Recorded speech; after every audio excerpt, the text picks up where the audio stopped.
बघत रहा APN news, सत्य आणि सकारात्मक. ज्येष्ठोत्सव मनोरंजनाचा मेळावा या अभिनव अशा कार्यक्रमामुळे ज्येष्ठांच्या चेहऱ्यावर फुलले हास्य. याबाबत सविस्तर असे की दैवत वृद्धाश्रम व मातोश्री वृद्धाश्रम तसेच मंगेश सुरडकर यांच्या संयुक्त विद्यमाने ज्येष्ठांसाठी ज्येष्ठोत्सव हा मनोरंजनाचा मेळावा हा अभिनव असा सांस्कृतिक कार्यक्रम ज्येष्ठांसाठी आयोजित करण्यात आला होता. रविवार दिनांक 15/6/2025 रोजी मराठा मंदिर SBO शाळेजवळ छत्रपती संभाजीनगर या भव्य अशा ठिकाणी आयोजित करण्यात आला होता. या कार्यक्रमाची सुरुवात दीप प्रज्वलनाने झाली. कार्यक्रमाचे प्रास्ताविक करण्यात आले. त्यानंतर उपस्थित वृद्धांनी आपल्या आत असलेले कलागुण सादर केले. कुणी संगीतावर गाणे म्हणले तर कुणी भजने म्हटली. सर्वांनी या कार्यक्रमाचा भरपूर आनंद घेतला. सर्व सुख दुःख विसरून सर्वजण या कार्यक्रमात सहभागी झाले होते. या कार्यक्रमाचे सूत्रसंचालन शीतल रुद्रवार यांनी केले, तर शुभम स्तंभ फाउंडेशनच्या वतीने उपस्थितांसाठी या ठिकाणी चहा व नाश्ता याचे आयोजन केले होते. या कार्यक्रमाच्या यशस्वीतेसाठी मंगेश सुरडकर, सागर पागोरे, उमा तुपे यांनी अथक परिश्रम घेतले. APN न्यूज साठी अर्जुन पवार, छत्रपती संभाजीनगर.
नंतर गिटारवर झालं, नंतर त्यांनी कवाडीवर सुंदर म्हणलं.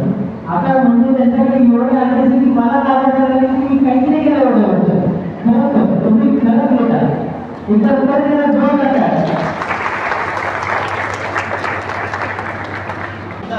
आजी आजोबा त्यांचा जो होणारा जो अत्याचार असतो त्याच्याबद्दल जागरूकता करून घेण्यासाठी हा दिवस आहे.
सावरी नाही कन्या गंगनाचा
माझं नाव उमा प्रकाश रुपे, दैवत वृद्धाश्रम ची संचालिका हा जो कार्यक्रम आम्ही घेतला तर आज एल्डर अवेअरनेस प्रोग्राम होता. त्या प्रोग्रामच्या निमित्त आम्ही हा कार्यक्रम घेतला. ज्येष्ठांना त्यांच्यावर जी अवहेलना होती त्याच्यापासून त्यांना कुठेतरी दूर एक आनंद मिळावा यासाठी आम्ही हा कार्यक्रम आयोजित केला होता. त्यांच्याकडूनच ज्येष्ठांचं मनोरंजन व्हावं अशी या मागचं हेतू. तुमचा वृद्धाश्रम कुठं कुठे आहे? बोरवाडी गजाना इथे मेन उपशाखा आहे आणि कोपेश्वरला पण महिलांसाठी आश्रम. कधीपासून तुमचा असं? 2019 पासून. अजून काही सांगायचं? वर्षभरातून किती म्हणजे कार्यक्रम घेतात अशा प्रकारचे? आम्ही वर्षभरातून मागे एक मूवी दाखवला होता ज्येष्ठ नागरिकांचं जुनं फर्निचर.